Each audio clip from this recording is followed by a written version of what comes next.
இன்றைக்கி வாழைப்பூ புட்டு தாங்க செய்ய போகிறோம். இது ரொம்ப டேஸ்ட்டாக இருக்கும். இப்போ ஒரு வாழைப்பூ எடுத்து நல்லா க்ளீன் பண்ணிவிட்டு எடுத்து வச்சுருக்கேன். இதில் பாதி அளவுக்கு மட்டும் உப்பு, ஒரு 1/4 ஸ்பூன் மஞ்சள் தூள், 1/4 ஸ்பூன் சில்லி பவுடர் சேர்த்து நல்லா மிக்ஸ் பண்ணிவிட்டு ஒரு 10 நிமிஷம் அப்படியே வைங்க. இது நல்லா ஊறட்டும். மிக்ஸி ஜாரில் ஊற வச்ச கடலைப்பருப்பு, துவரம்பருப்பு, காஞ்ச மிளகாய் தண்ணி வடிச்சிட்டு அப்படியே சேர்த்துங்க.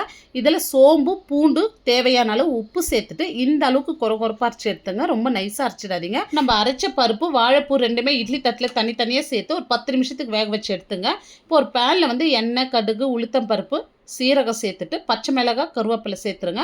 இது கூடவே காஞ்ச மிளகாய், 2 பெரிய வெங்காயம் நல்ல நீல வாக்கில் கட் பண்ணிட்டு சேர்த்துங்க. இப்போ கொஞ்சமாக பெருங்காயம் சேர்த்துட்டு வெங்காயம் இந்த அளவுக்கு வதங்கினா போதும். இப்போ இதில் வந்து ஒரு 1/4 ஸ்பூன் சில்லி பவுடர், 1/4 ஸ்பூன் தனியாத்தூள், கொஞ்சமாக மஞ்சள் தூள் சேர்த்துட்டு நல்லா இந்த மாதிரி மிக்ஸ் பண்ணி விடுங்க. இப்போ நம்ம ஸ்டீம் பண்ணி வச்ச வாழைப்பூ இதோடு சேர்த்து கொஞ்சமாக தண்ணி சேர்த்துட்டு நல்லா கலந்து விடுங்க. இப்போ பாதி அளவுக்கு உப்பு சேர்த்து வாழைப்பூவில் இப்போ கொஞ்சமாக சேர்த்து நல்லா மிக்ஸ் பண்ணி விட்டு இப்போ நம்ம ஸ்டீம் பண்ணி வச்ச பருப்பு கையிலே நல்லா உதுத்து விட்டு இதோடு சேர்த்துருங்க. இப்போ பொடியாக நறுக்கின கொத்தமல்லி, துருகின தேங்காய் சேர்த்திங்கன்னா வாழைப்பூ புட்டு ரொம்ப சூப்பராக ரெடி பண்ணிட்டோம்.